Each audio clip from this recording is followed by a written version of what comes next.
Bismillahirrahmanirrahim. Assalamualaikum warahmatullahi wabarakatuh.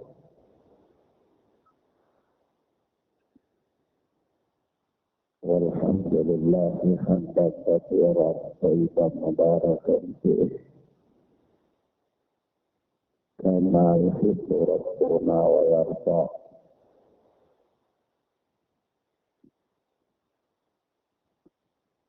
Asyhadu an la ilaha illallah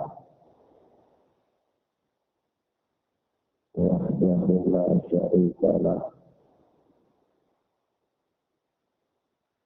wa asyhadu anna Muhammadan abduhu wa rasuluh.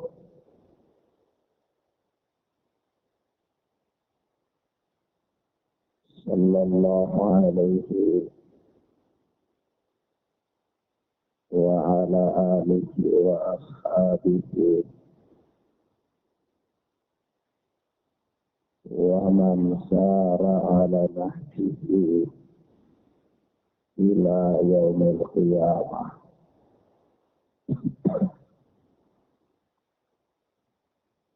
Amma ba'd. Ikhwan wa akhwat, a'azzani Allah wa iyyakum. Kita lanjutkan pelajaran kita dengan kitab Riyadhus Shalihin oleh Al-Imam Abu Zakaria Muhyiddin Yahya bin Syaraf An-Nawawi rahimana wa rahimahullah. Kita masih berada pada bab sabar, bab yang berbicara tentang seluk-beluk kesabaran. Ini bab yang ketiga dari kitab Riyadhus Shalihin. Ya, bab kedua apa? Aduh, bab taubat. Na'am, barakallahu fiik. Habisah, bab pertama apa? Dari kitab Riyadhus Shalihin. Bab ikhlasnya niat. Na'am. Baik, kita sampai pada hadis yang ke-32.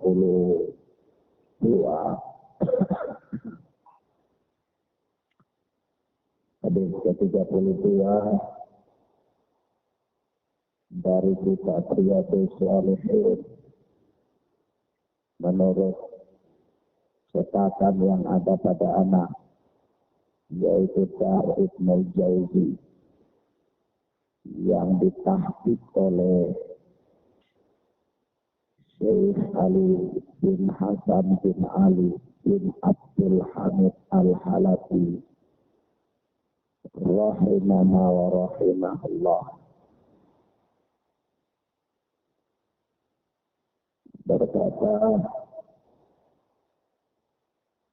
Al-Imam An-Nawawi rahimana wa rahimahullah, wa an Anas radhiyallahu anhu qala, dan dari Anas bin Malik yang Allah telah meridhai beliau dan ibunya. Dia berkata, Marram Nabiyu sallallahu alaihi wasallam bimra'atin tabki inda qabrin Suatu ketika Nabi pernah melewati seorang perempuan yang sedang menangis di sisi sebuah kubur. Wanita lagi ada menangis di samping sebuah kubur.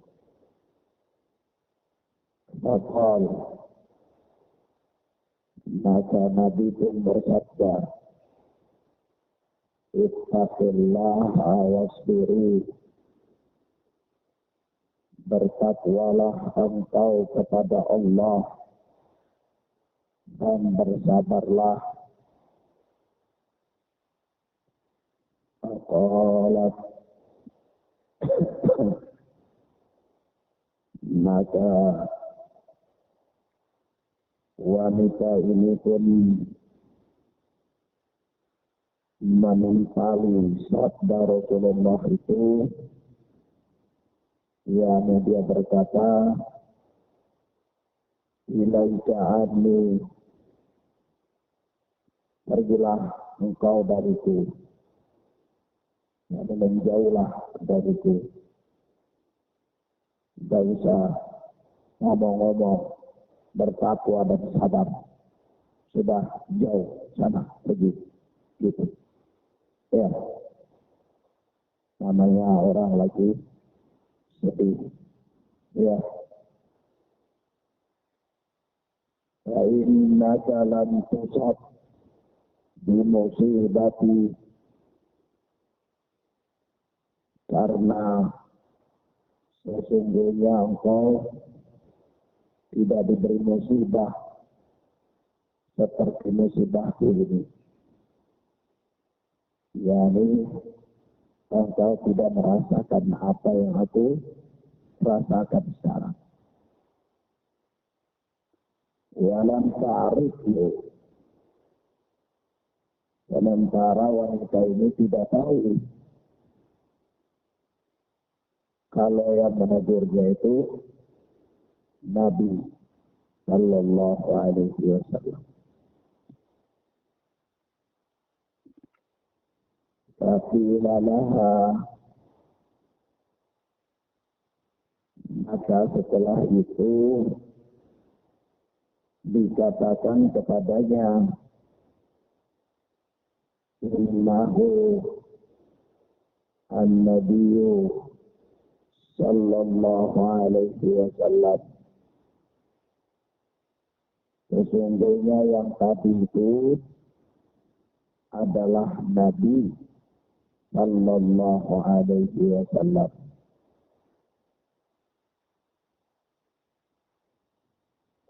Fa'atat baba Nabi Sallallahu Alaihi Wasallam,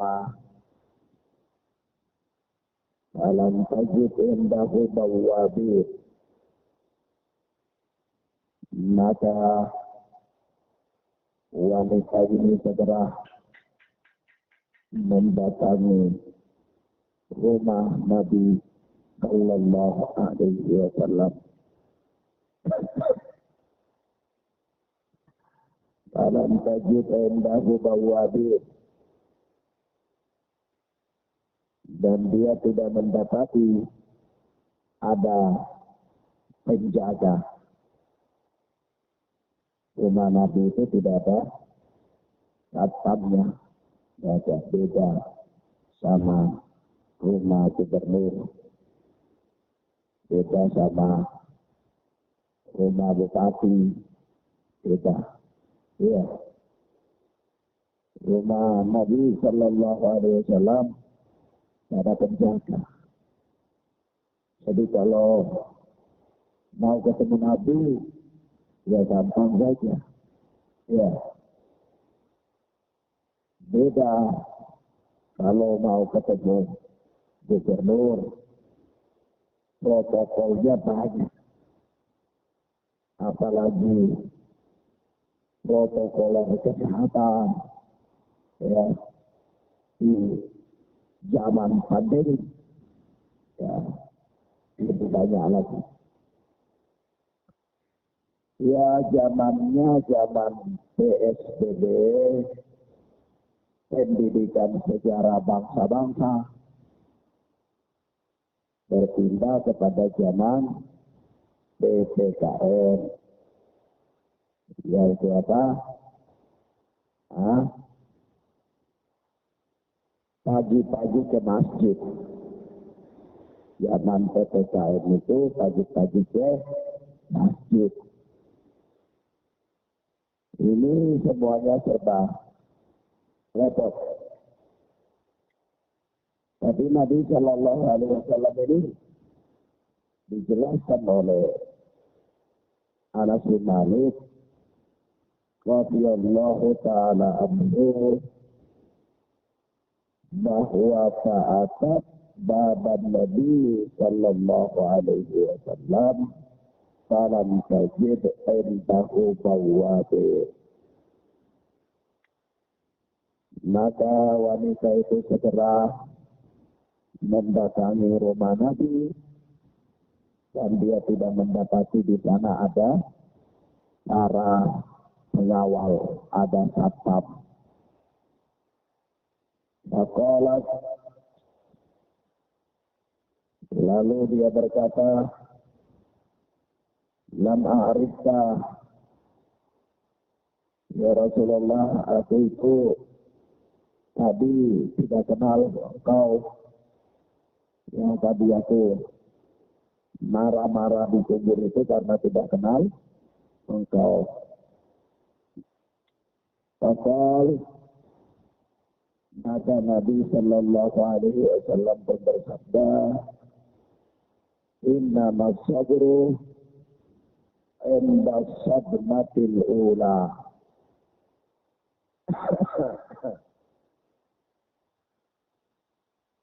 Sesungguhnya sabar itu hanyalah pada pukulan yang pertama,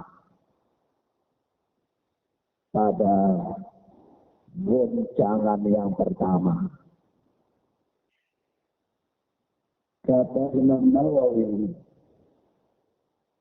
muttafaqun alaih, hadis ini hadis muttafaqun alaih, hadis yang disepakati oleh Al-Imam Bukhari dan Muslim dalam sahih keduanya.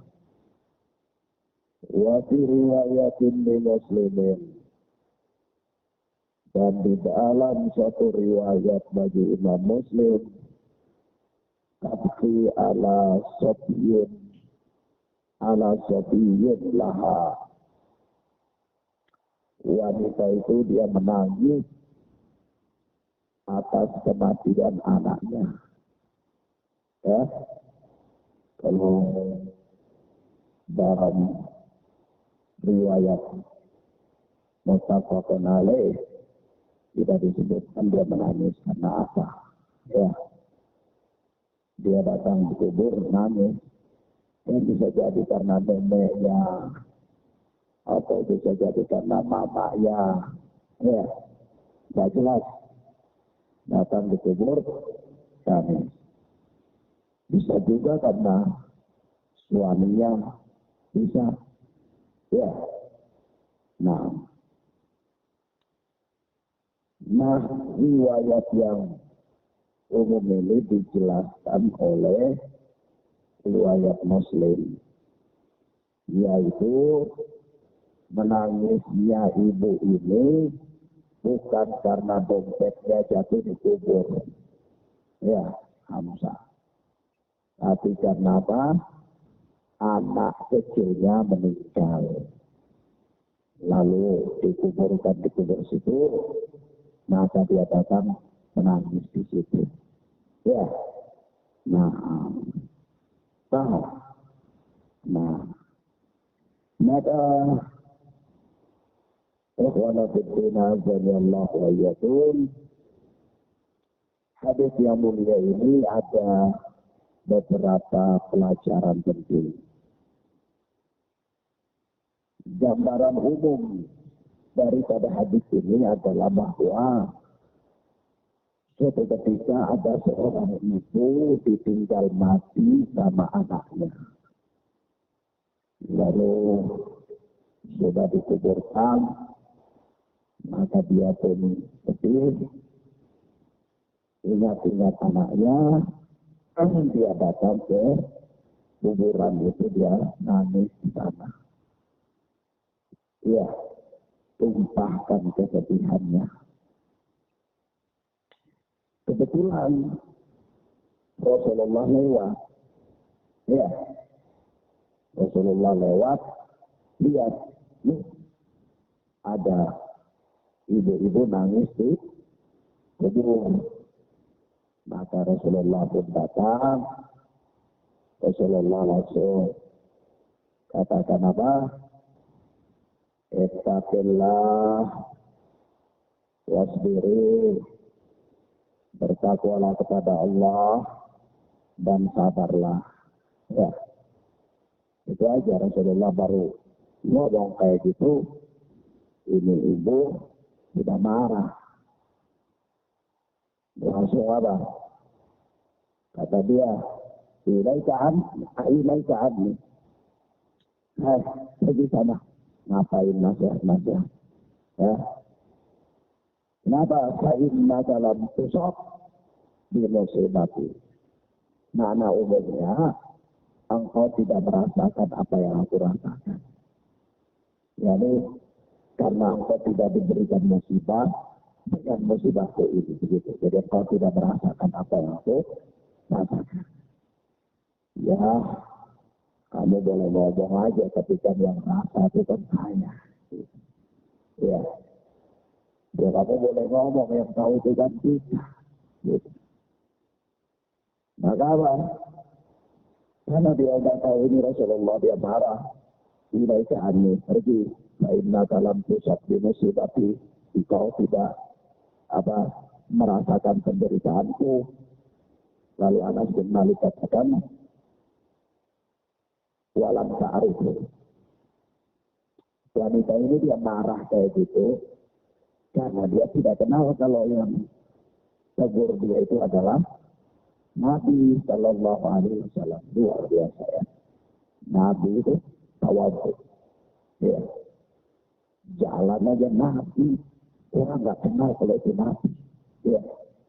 Kalau kita aja cuma ustaz kampung. Kalau jalan itu di mana-mana, ini harus tahu ini ustaz kampung. Ya. Kiai besar. Ya. Imam besar. Ya. Harus tahu pada ketawaduannya.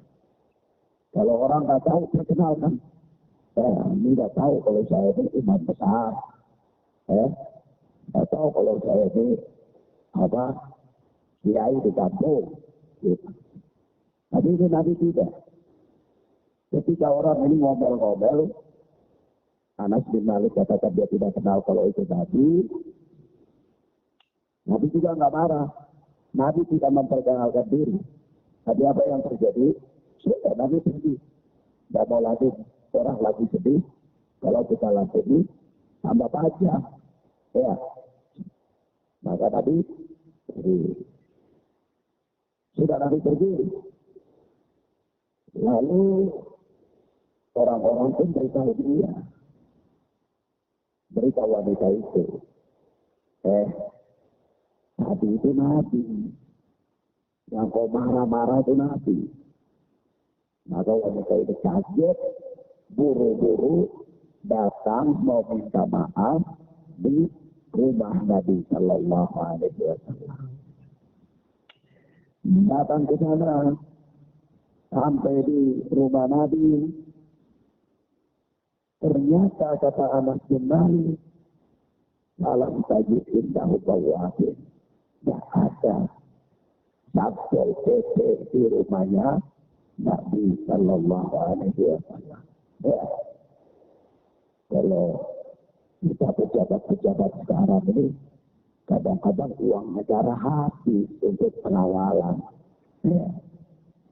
Mobilnya kalau jalan, pengawalnya 15 jalan, bensinnya banyak. Ya, sudah pengawalnya pakai mobil, pakai motor juga. Ya, anggaran negara makin habis.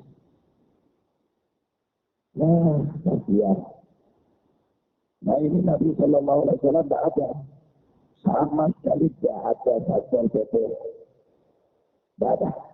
Di rumah Nabi. Bawa itu menjaga pintu.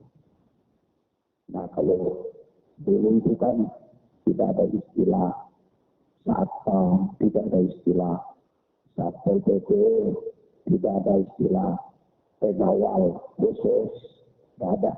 Semua penjaga itu namanya bawa. Semua penjaga rumah itu namanya apa? Bawa. Penjaga pintu. Tidak ada.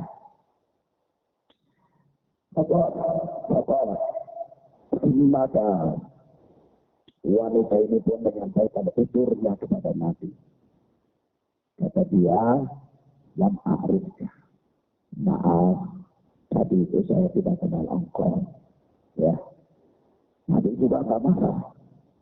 Tapi apa kata Nabi? Innama sabru inda sadmatil ula. Sabar itu hanya pada goncangan yang pertama. Ya, maka di sini ada faedah-faedah yang penting. Faedah yang pertama bahwa hadis ini menerangkan kepada kita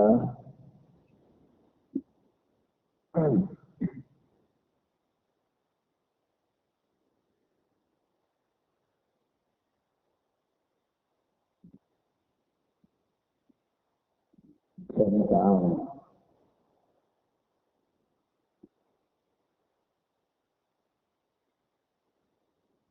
betapa baik dan mulianya akhlak Nabi Sallallahu Alaihi Wasallam.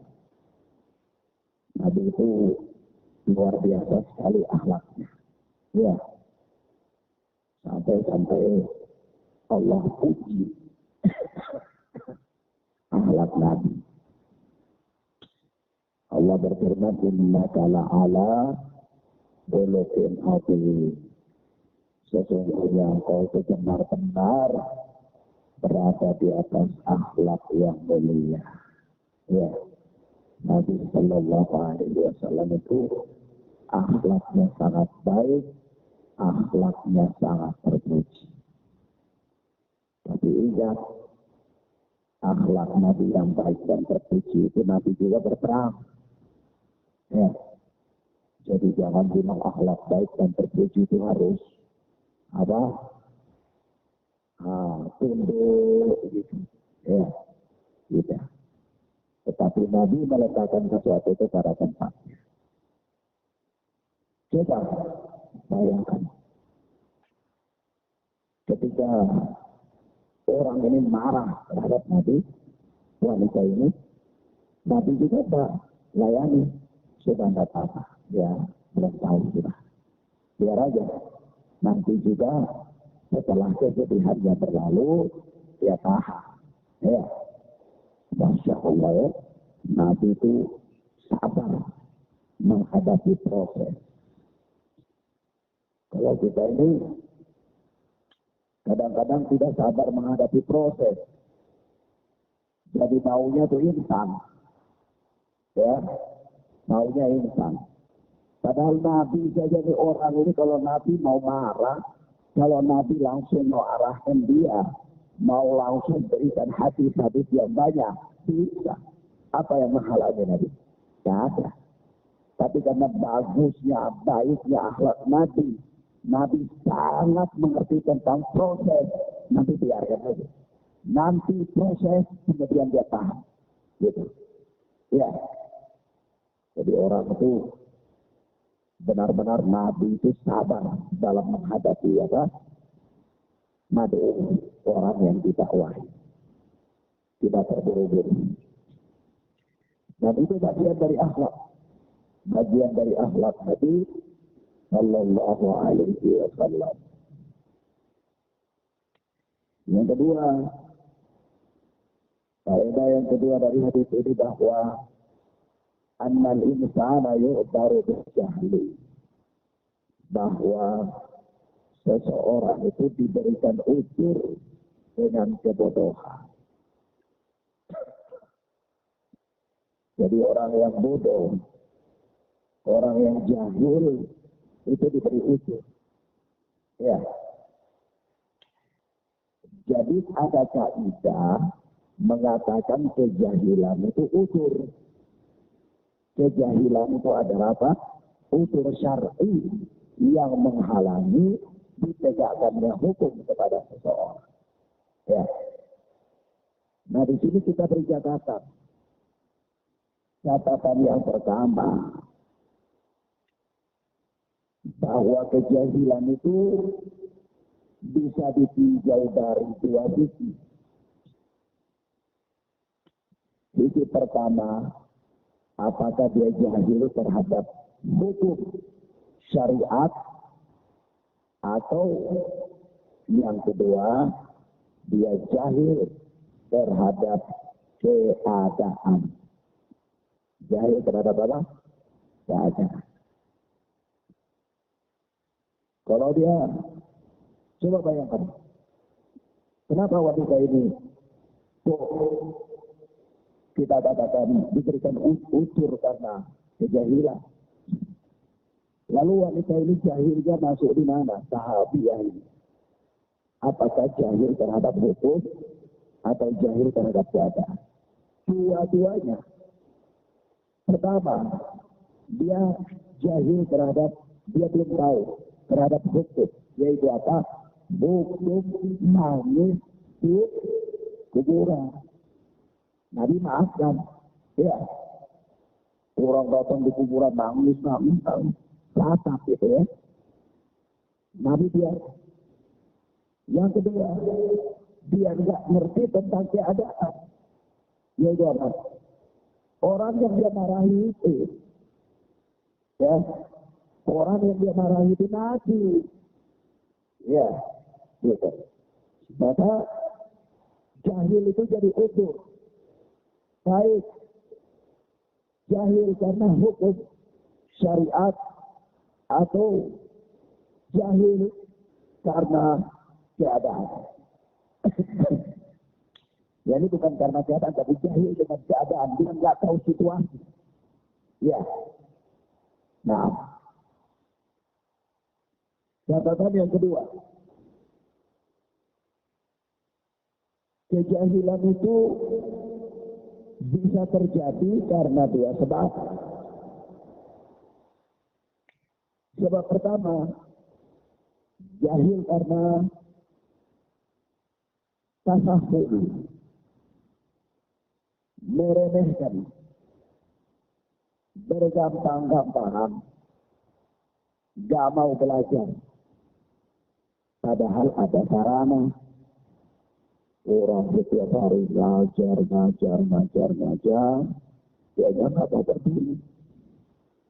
Orang setiap hari ada kasih politik, tiap hari ada siaran dakwah, dia nggak mau berdiri. Akhirnya dia bodoh. Nah ini bodoh karena apa? Meremehkan, menyabaikan. Ya. Yang kedua, bisa jadi dia jahil karena benar-benar tidak ada sarana baginya. Ya, misalnya dia tinggal di puncak Gunung Binaya, ya, di zaman ini, ya, tinggal di puncak Gunung Binaya, tidak ada siaran radio, tidak ada siaran televisi, apalagi internet, tidak ada. Ya, jadi berkembang sama awan, kabut, pohon, binatang-binatang, sampai dia tidak tahu tentang agama Islam. Ya, nah ya, nah ini dua sebab kejahilan. Pertama, tasawuf, meremehkan, mengabaikan. Kedua, benar-benar terhalang karena tidak ada sarana. Maka dari dua jenis kejahilan ini, yang menjadi unsur itu adalah kejahilan yang kedua. Jahil karena benar-benar tidak ada sarana. Ya. Tapi kalau antum tinggal di Batako, tinggal di Opagan, tinggal di Rawa Buaya, setiap hari dengar doa MDH, ada baca hadis, ya, tentang hukum-hukum agama, tinggal di Bedam, penghujung dalam, penghujung luarnya itu tahu di mana. Ya, setiap hari dengar doa MDH, ada ngaji, baca kitab, baca hadis-hadis, baca ayat-ayat Al-Quran, tapi malas mau datang, ini bodohnya baca di itu. Ya, bodohnya itu tidak bisa jadi ukur. Kenapa? Karena bodohnya itu masuk dalam kategori yang pertama, yaitu apa? Mengabaikan. Ya. Sebab apa? Sebab kalau bodoh dalam kategori mengabaikan ini jadi utur, niscaya seluruh manusia di dunia ini jadi utur. Hatta orang kafir hari ini jadi utur. Ya. Tapi apakah pendeta itu jadi utur? Tidak. Dakwah Islam sudah masuk. Bahkan dia ajak, ya, mau balik untuk berdebat. Salah, tapi tetap tak mau masuk Islam. Ya, maka saya jadi utur. Jadi apa? Utur. Misal, di situ ada cici, ada kiok, ada kibua, ada acai. Apakah kekafirannya jadi utur? Tidak jadi utur. Kenapa? Karena dakwah ini sudah besar. Ya, sudah sampai kemana-mana. Setiap hari dengar adzan dari ujung barat ke hulu sampai di ujung timur ke hulu, itu adzan bersaut-sautan. Tambah dari gunung Kalahkah, itu adzannya juga semakin besar. Walaupun memang beberapa hari ini adzannya kecil, karena maklum muadzannya juga kurang sehat. Ya, nah, ikhwana fillah jazallahu wa iyyakum. Maka dari itu, apalagi kalau orang yang nggak ngerti apa-apa, terus baca keterangan ulama, ya diisulitin dakwah bahwa Allah itu bersemayam di atas langit, lalu dengan kebahlulannya itu dia katakan, oh ini ulama salah, berarti orang ini bahlul jahil, dan orang ini bahlul dan jahilnya itu tidak jadi utuh. Maka setiap hari mendengar doa dari MDH Kalahkah. Ya, gitu.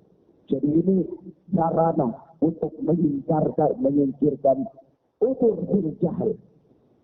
Ya.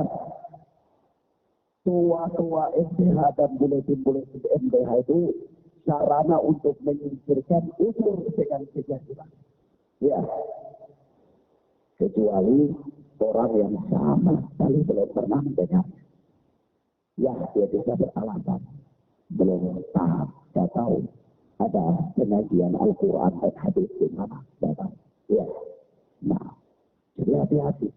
Tidak semua kejahilan itu jadi utur. Ya. Sebagaimana diterangkan oleh Syekh Ibnu Utsaimin dalam syarah Tasbih Syubhat. Jahil itu ada dua. Ada jahil yang jadi utur, ada jahil yang tidak jadi utur. Jahil yang tidak jadi utur, itu yang disepakati oleh para ulama. Di antaranya Syekh Fauzan, yakni jahil yang penyebabnya tasahul, mengabaikan. Ya, kalau jahil yang jadi utur, itu jahil yang benar-benar tidak ada sarana. Kalau di zaman sekarang ini, kira-kira jahil yang jadi utur itu, kalau antum tinggal di puncak Gunung Binaya. Ya, selama antum masih tinggal di Kediri, masih tinggal di Yahudi, masih tinggal di Haya, Pasar Lulu, Waya, Wanasa, ya, Tekano, itu tidak jadi utur. Tidak jadi apa? Utur. Alasannya apa? Anda yang malas, Anda yang tidak mau datang, Anda yang mengabaikan. Ya, paham ya? Nah, kemudian faedah yang ketiga dari hadis yang mulia ini, bahwa tidak sepantasnya bagi orang-orang yang mengurus kepentingan kaum muslimin untuk meletakkan pengawal-pengawal di rumah-rumah mereka yang menghalangi kebutuhan kaum muslimin. Ya, kalau sekarang ini singkatnya itu tidak sepantasnya bagi para pejabat itu menggunakan urusan protokoler yang menyulitkan rakyat. Ya, rakyat pada mau ketemu sama Bapak Gubernur, tahu-tahu Satpol PP bilang Pak Gubernur lagi tidur. Ya, padahal rakyat ini butuh sangat hajatnya. Tapi tidak bisa, Pak Gubernur lagi tidur. Sudah. Ya, emang antum jadi pejabat itu tidur-tidur. Ya. Oh, ada Pak Bupati, ada mau ke kolam renang. Nah, ini ada rakyat mau datang, bupatinya mau ke kolam renang. Tidak bisa ketemu. Padahal ini apa? Hajat pribadi. Ya, tidak boleh. Ini kedoliman. Nanti di hari kiamat ditanya oleh Allah. Ditanya oleh Allah jabatan itu. Dan akan jadi penyesalan di hari kiamat. Maka tidak pantas bagi orang-orang yang diserahkan kekuasaan untuk mengurus urusan-urusan kaum muslimin, untuk membuat penjagaan-penjagaan yang menghalangi manusia dari hajat-hajat mereka. Tidak pantas. Ya. Dan Masya Allah ya. Ya, kayak sekarang ini kan kita ini lagi bangsa ini jadi gemar tukar-tukar istilah. Jadi istilah-istilah ini kemudian membatasi ruang gerak manusia, menunjukkan bahwa bangsa ini memang sangat peduli terhadap keselamatan masyarakatnya, bahwa jangan sampai mereka itu mati karena penyakit yang namanya COVID. Ya, tapi kadang-kadang bangsa ini kurang peduli kalau rakyatnya bisa mati karena lapar. Ya, bisa mati karena lapar. Kalau nggak kemana-mana, nggak bisa kerja, nggak bisa apa-apa, lapar. Ya, kalau lapar, mati karena lapar. Bukan karena COVID. Jadi repot juga. Ya, maka di sini serba salah. Kayak buat si Malakama. Pegang, ya salah, tak pegang juga salah. Tapi yang jelas, para pejabat yang mempersulit urusan rakyat dengan segala macam urusan-urusan protokoler, itu adalah merupakan sebuah kedoliman. Merupakan apa? Sebuah kedoliman.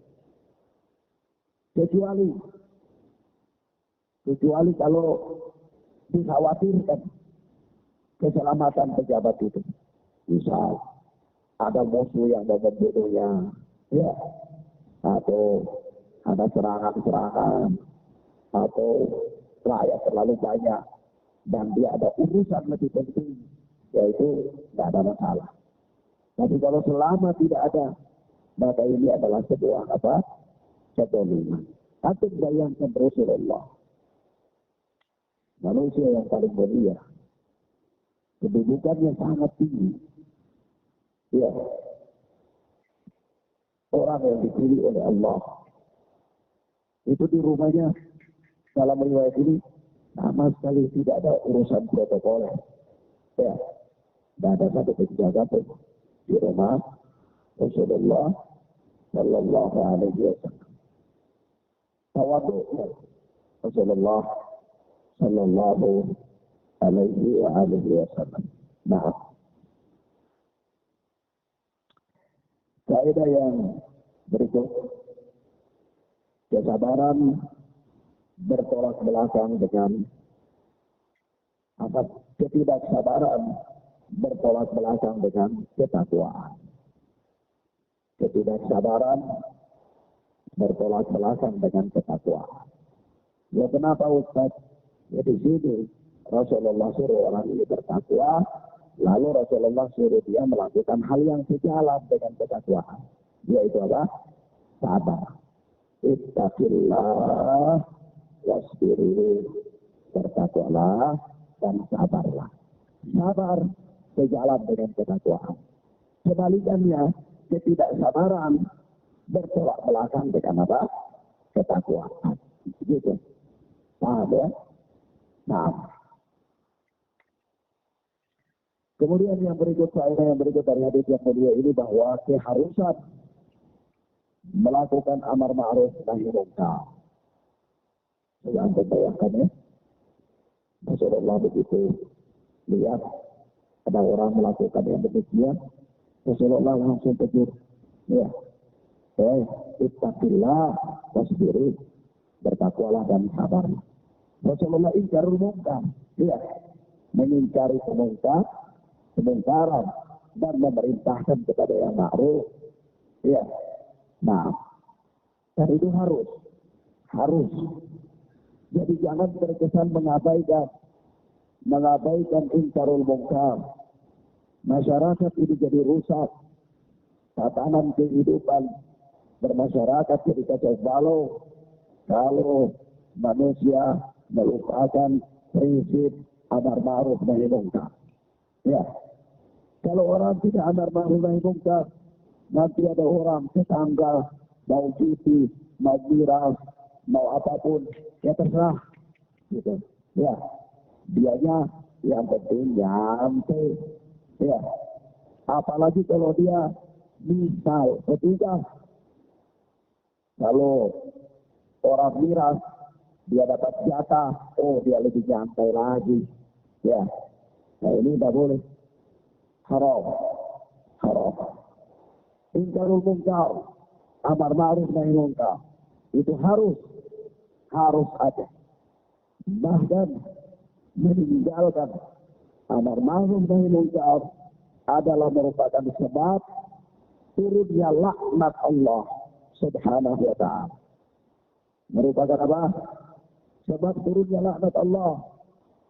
Ada orang di lingkungan antum main judi, ya RT biarkan saja, antum tetangga biarkan saja. Ini bisa turun laknat Allah. Ada orang miras di kompleks antum, biarkan saja. Sikap acuh. Ini bisa mendatangkan laknat Allah. Allah Tabaraka wa ta'ala mengatakan dalam ayatnya, lu'inal ladzina kafaru min bani Israila ala lisani Dawud wa Isa bin Maryam dzalika bima asau wa kanu ya'tadun kanu la yatanahawna 'an munkarin fa'aluh. Nabi sama kali Allah telah melaknat Bani Israel melalui perantara lisan Nabi Allah Isa dan Nabi Allah Daud alaihi wassalatu wassalam, karena mereka durhaka dan mereka melampaui batas. Mereka tidak saling mencegah dari kemungkaran yang ada di tengah-tengah mereka. Perhatikan ayat. Kanu la yatadahawna an munkarin fa'aluh. Mereka tidak saling mencegah kemungkaran yang terjadi di tengah-tengah mereka. Lalu kata Allah, lebih sama kanu yaf'alun, sungguh buruk perbuatan yang mereka lakukan itu.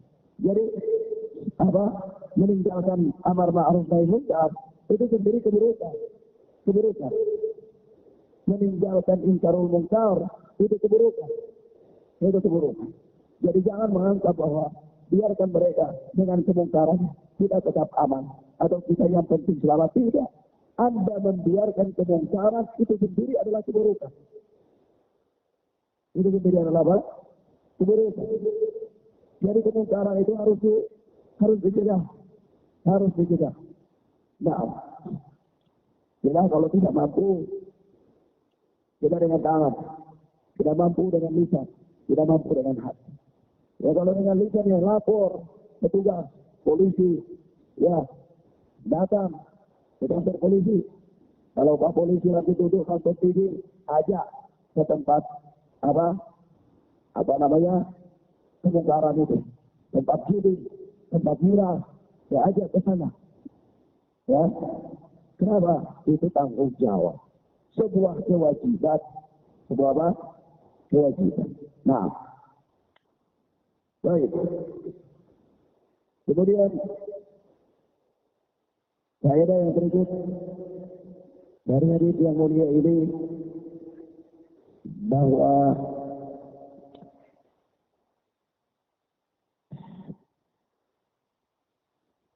persoalan yang menjadi khilaf di antara para ulama, yaitu apakah hadis ini dijadikan sebagai dalil bolehnya wanita berziarah kubur ataukah tidak? Apakah hadis ini dijadikan dalil bahwa bolehnya wanita berziarah kubur atau tidak? Maka para ulama berselisih pendapat. Syekh Ibnu Utsaimin mengatakan bahwa wanita ziarah kubur adalah haram dan termasuk dosa besar. Dan termasuk apa? Dosa besar. Beliau berdalil dengan hadis Rasulullah, la'ana zairatil qubur wal muttakhidina 'alaiha al masajid was suruj. Allah melaknat wanita-wanita yang berziarah kubur dan menjadikan kuburan-kuburan itu sebagai masjid dan meletakkan lampu-lampu di kuburan-kuburan. Masya Allah ya. Meletakkan lampu-lampu di kuburan-kuburan. Hadis ini dijadikan dalil oleh para ulama yang mengharamkan wanita berziarah kubur dan mengatakan minal kabair, termasuk dosa besar, termasuk dosa besar. Namun sebagian ulama membolehkan dengan syarat ziarah kubur itu bukan menjadi kebiasaan sang wanita. Ziarah kubur itu bukan menjadi kebiasaan sang wanita. Yang kedua, tidak terikat dengan hari-hari tertentu. Ada orang mau ziarah, tunggu hari Jumat, tunggu mau memasuki Ramadan, tunggu mau Idul Fitri, tunggu dan tunggu dan tunggu. Ya, tunggu hari-hari tertentu. Ini tidak boleh. Tidak boleh. Jadi katanya, sebagian ulama membolehkan wanita berziarah kubur dengan dua syarat. Ada syaratnya banyak sih, tapi dua syarat yang menjadi syarat paling apa? Paling unggul, paling menonjol. Yaitu syarat yang pertama, tidak menjadikannya sebagai kebiasaan. Syarat yang kedua, tidak terikat dengan waktu-waktu tertentu. Ya? Nah, alasannya apa? Alasan mereka, hadis yang kita bacakan tadi adalah hadis Tirmidzi dan hadisnya adalah hadis yang dhaif. Hadis yang apa? Dhaif. Menurut para ulama yang membolehkan. Nah, jadi ulama yang membolehkan itu mereka mengatakan karena hadisnya adalah hadis yang apa? Yang dhaif. Nah, dhaif. Namun datang hadis-hadis yang sahih. Datang hadis-hadis yang sahih yang mengatakan bahwa Allah melaknat wanita yang sering ziarah kubur. Wanita yang sering ziarah kubur. Maka kita katakan tadi boleh, tapi jangan dijadikan sebagai apa? Kebiasaan. Ya. Nah, apabila kita adalah orang yang meyakini kedhaifan hadis yang dijadikan dalil oleh Syekh Utsaimin, maka kita katakan boleh, tetapi dengan syarat yang kita sebutkan tadi. Dan ini yang ana yakini. Pendapat kedua yang ana yakini, berhubung karena hadis yang dijadikan dalil oleh Al-Alama Ibnu Utsaimin adalah hadis yang dhaif. Dalam keyakinan ana hadis yang dhaif. Naam. Wallahu a'lam bis-shawab. Tapi kalau wanita jadikan kebiasaan berziarah, haram minal kabair. Karena datang hadis yang sahih melarang wanita menjadikan ziarah kubur sebagai kebiasaan, rutinitas, tidak boleh. Ya, Allah melaknat wanita yang demikian. Nah, kemudian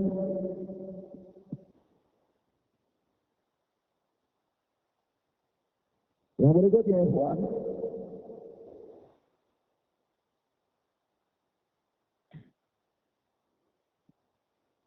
di dalam hadis ini para ulama juga perbincangkan kalau mereka yang berpendapat dengan pendapat Al-Alama Ibnu Utsaimin, bagaimana mereka menjawab hadis ini?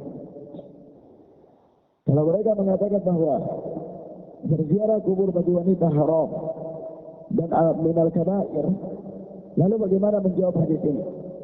Padahal di sini jelas Rasulullah menemui atau mendapati seorang wanita berziarah dan Rasulullah tidak ingkari ziarahnya.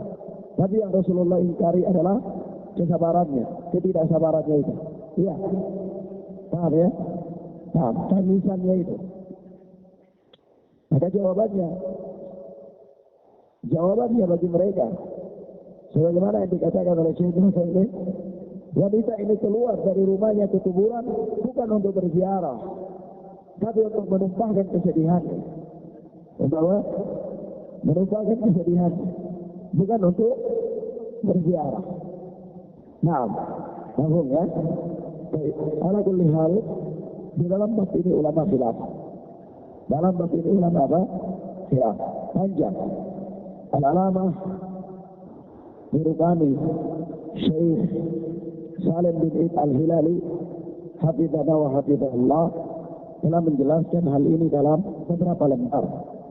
Ya, dalam Bahjatul Nadhiri, syarah beliau terhadap Riyadhus Shalihin.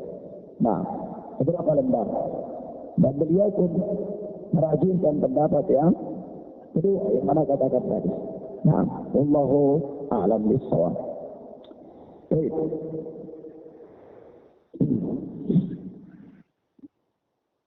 Kemudian yang berikut ya, faedah yang berikut.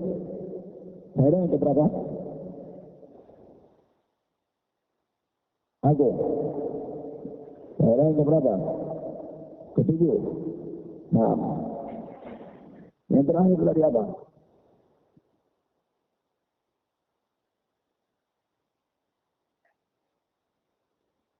Kita tulis nomornya saja.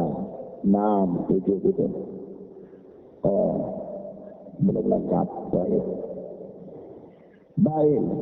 Apa itu yang tadi? Terakhir saya. Keharusan melakukan amar ma'ruf dan munkar. Barakallahu fiik. Baik. Yang berikut. Ada yang berikut dari hadis yang ini, yaitu seseorang tidak diberikan pahala, balasan pahala atas musibah yang dideritanya. Tidak. Seorang tidak diberikan balasan pahala atas musibah yang diderita olehnya. Tetapi dia diberikan pahala atas kesabaran dan keridhaan dia terhadap musibah tersebut. Paham ya? Paham. Jadi kalau antum berpikir selama ini, oh dapat musibah, pahala, dapat musibah. Tidak benar.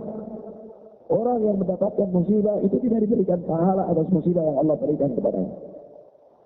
Tetapi dia mendapatkan pahala atas kesabaran dan keridhaannya terhadap musibah tersebut. Paham ya? Kenapa begitu Ustaz? Iya, karena orang dalam menghadapi musibah itu bisa dua model. Ada orang dapat musibah tapi tidak sabar. Apakah dia dapat pahala? Tidak. Dapat nol besar. Nol kecil tak apa-apa. Nol besar. Ya. Sebab itu di sini apa? Kata Rasulullah, "Innamas sabru 'inda sadmatil ula." Sabar itu pertama saja, pukulan pertama. Ya, ada orang dia tidak mampu melawan takdir, lalu dia tenang, tapi mengeluh. Musibah terjadi kepadanya, tetap dia tidak bisa hindari musibah itu, paham? Tapi dia mengeluh atas musibah itu. Apakah dia dapat pahala? Tidak. Tapi apakah dia lolos dari musibah? Tidak dapat musibah. Jadi orang ini nol besar. Ya. Paham ya? Tapi dia akan mendapatkan pahala apabila dia menyikapi musibah itu dengan sabar dan ridho. Ridho terhadap apa? Takdir Allah yang tidak sesuai dengan keinginan hatinya. Ya. Ada orang digampar dari pipi, sedih, menangis. Tapi menangisnya itu bukan ridho, ini takdir Allah, sudahlah. Ya, karena anak bandel misalnya, ya, cuma sedih aja karena dapat pukul. Pahala tidak dapat pahala. Tapi kalau dapat gampang, misalnya lalu dia sabar, ya sudahlah sabar. Ya. Ini mudah-mudahan gamparan ini bisa menjadi obat penyembuh. Ya.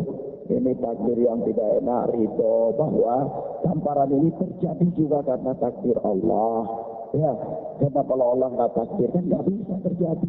Daun yang jatuh saja, kalau Allah takdirkan nggak terjadi. Sabar, oh ini dapat pahala. Ini apa?